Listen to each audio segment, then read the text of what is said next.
ঐকমত্য কমিশনের দ্বিতীয় পর্যায়ে তৃতীয় দিনের বৈঠক চলছে। এ নিয়ে আরো জানাতে যুক্ত হচ্ছেন সহকর্মী সাইফুল রিপন। রিপন, সবশেষ কি তথ্য আছে আপনার কাছে জানাবেন। দ্বিতীয় পর্যায়ের তৃতীয় দিনের আজকের যে বৈঠক, এই বৈঠকে কিন্তু গতকালের যে অসমাপ্ত আলোচনা, সেই অসমাপ্ত আলোচনার একটি বিশেষ বিষয় নিয়ে এখন পর্যন্ত আলোচনা হচ্ছে, সেটি হচ্ছে রাষ্ট্রপতি নিয়োগের প্রসঙ্গ। এবং আজকের যেই মূল আলোচনার বিষয়গুলো ছিল সংবিধান ও রাষ্ট্রের মূলনীতি, সীমানা নির্ধারণ, নির্বাচনী সীমানা নির্ধারণ এবং প্রধানমন্ত্রীর সময়কাল নিয়ে যে আলোচনা হওয়ার কথা ছিল, প্রথমার্ধ পর্যন্ত কিন্তু সেই আলোচনাগুলো হয়নি।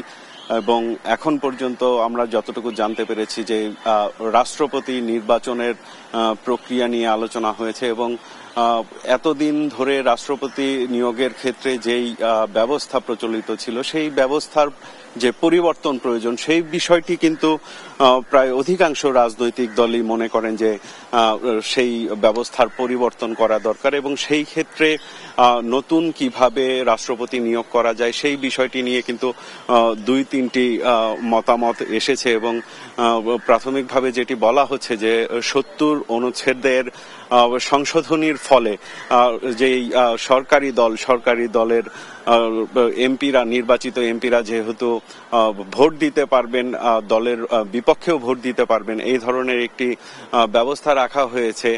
সেই ক্ষেত্রে যেই রাষ্ট্রপতি নির্বাচনের ক্ষেত্রে গোপন ভোটের মাধ্যমে সেই ব্যবস্থা রাখা যেতে পারে, এমনটি দাবি করা হয়েছে। এছাড়া সংস্কার নিয়ে যে নতুন যে প্রস্তাবনা, উচ্চকক্ষ এবং নিম্নকক্ষর বিশিষ্ট যে সংসদীয় ব্যবস্থা, সেই সংসদীয় ব্যবস্থার যেই ৫০০ জন প্রতিনিধি রয়েছেন, তারা গোপন ব্যালটের মাধ্যমে রাষ্ট্রপতি নির্বাচন করতে পারবেন, এমনটি একটা প্রস্তাবনা এসেছে। এর বাইরে যেটি প্রস্তাবনা এসেছে যে এই ইলেকটোরাল কলেজ সিস্টেমটাকে, পরিধিটাকে আরো বাড়িয়ে সেটি জেলা এবং সিটি কর্পোরেশন পর্যন্ত নেওয়া যায় কিনা, সেখান থেকে যারা জনপ্রতিনিধি থাকবেন তারাও যাতে গোপন ভোটের মাধ্যমে রাষ্ট্রপতির নিয়োগ প্রক্রিয়ায় অংশ নিতে পারেন গোপন ভোটের মাধ্যমে, তেমন কিন্তু প্রস্তাবনা করা হয়েছে। তো বেশ কয়েকটি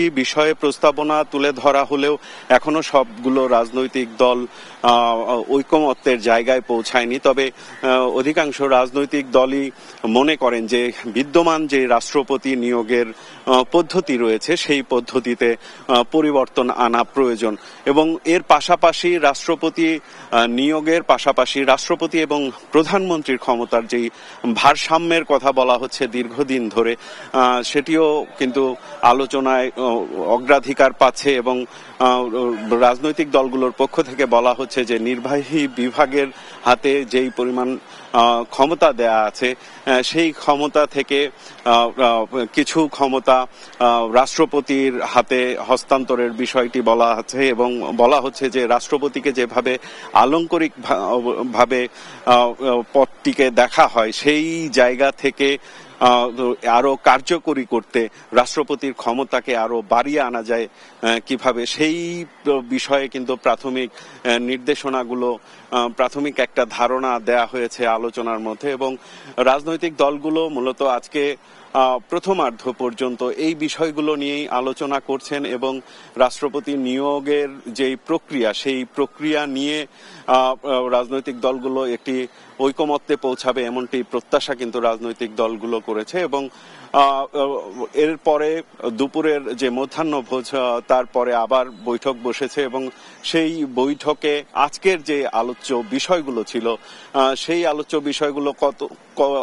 বিষয়গুলো নিয়ে কতটুকু অগ্রগতি হলো, তা বৈঠক শেষে রাজনৈতিক দলগুলোর যে মতামত, সেগুলো আমরা জানতে পারবো। এবং তখন জানতে পারলে আপনার মাধ্যমে আমরা দর্শকদের জানানোর চেষ্টা করব। ন্যান্সি, রিপন, আপনাকে ধন্যবাদ।